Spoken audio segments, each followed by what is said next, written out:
கிறிஸ்துவுக்குள் அன்பான கர்த்தருடைய பிள்ளைகளே, இன்றைய வேத வசனமும் ஜெபமும் சங்கீதங்களின் புஸ்தகம் 148 சங்கீதம் 2 வசனம்.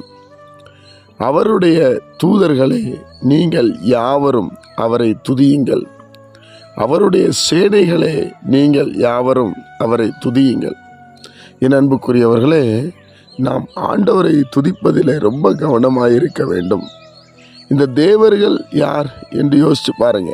தூதர்களும் தேவர்களும் ஒன்றுதான். தூதர்கள் நமக்காக நியமிக்கப்பட்டவர்கள், வேலை செய்வதற்காக தேவனால் நியமிக்கப்பட்டவர்கள். அவர்களை நாம் வணங்கக்கூடாது.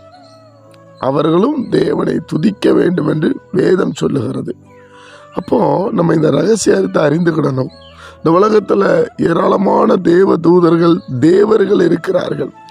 அவர்கள் தேவனால் உண்டாக்கப்பட்டவர்கள், தேவனுக்கு பணிவிடை செய்பவர்கள். நாம் வழிபடுகிற ஆண்டவராகிய இயேசு கிறிஸ்து, கர்த்தராகிய இயேசு கிறிஸ்துவை வழிபடுகிறவர்கள். அவர்களை நாம் வணங்கக்கூடாது. அவர்களும் தேவனை துதிக்க வேண்டும் என்று வேத புஸ்தகம் அழகாய் சொல்லி கொடுக்கிறது. என் அன்புக்குரியவர்களே, அப்போ தூதர்களே, அவருடைய தூதர்களே, அவரை துதியுங்கள். நீங்களும் அவரை துதிக்கணும். ஜனங்க துதிப்பது போல நீங்களும் அவரை துதிக்கணும். அதைத்தான் ஏசாயா தீர்க்கதரிசி எழுதும்போது 2 கால்களை மூடி சட்டைகளை விரித்து சேனைகளின் கர்த்தர் பரிசுத்தர் என்று துதித்தார்கள்.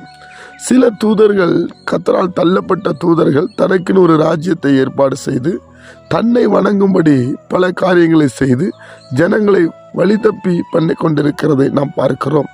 அவர்களை தான் தேவன் வரும் நாட்களிலே அக்கினி கடலை தள்ளுவார். என் அன்பு கர்த்தருடைய பிள்ளைகளை, நாம் துதிக்கணும். எல்லாரும் தேவனை போற்றி துதிக்கணும். ராஜாவை போற்றி துதிக்கணும். கர்த்தருக்கு புதுப்பாட்டை பாடி துதிக்கணும். உள்ளத்தின் ஆழத்திலிருந்து அவரை துதிக்கணும். மனதார துதிக்கணும். செய்த நன்மைகளுக்காக துதிக்கணும். பூமி உருண்டையின் மேல் அமர்ந்திருக்கிறவரை நாம் துதிக்க வேண்டும். இந்த சங்கீதம் 148, சங்கீதம் 149, சங்கீதம் 136 எல்லாம் அவரை துதிப்பதற்காகவே இந்த வசனத்தை எழுதியிருப்பார்கள். அதனால தேவனுடைய பிள்ளைகளாகிய நாமல் கர்த்தரை நல்லா துதிப்போம். அவரே மகிமைக்கு பாத்திரர், அவரே ராஜாதி ராஜா. ஜெபிப்போமா? பிதாவே, உம்முடைய குமாரன் இயேசுவின் நாமத்தில் வருகிறோம். இந்த நாளை நீர் எங்களுக்கு ஆசீர்வதித்து தார். இதை கேட்கிற ஒவ்வொரு பிள்ளைகள் மேலே தேவனுடைய பிரசன்னம் அளவில்லாமல் இறங்கி வரட்டும். இன்னும் நாங்கள் உம்மை கிட்டி சேர உதவி செய்யும். உம்முடைய மகத்துவங்களை கற்றுக்கொள்ள உதவி தாரும். எங்களை முற்றிலும் அர்ப்பணிக்கிறோம். பெரிய காரியங்களை செய்கிறோம். ஆண்டவருடைய பிரசன்னம் இறங்கட்டும். இயேசு கிறிஸ்துவின் மூலம் ஜெபிக்கிற நல்ல பிதாவே, ஆமேன்.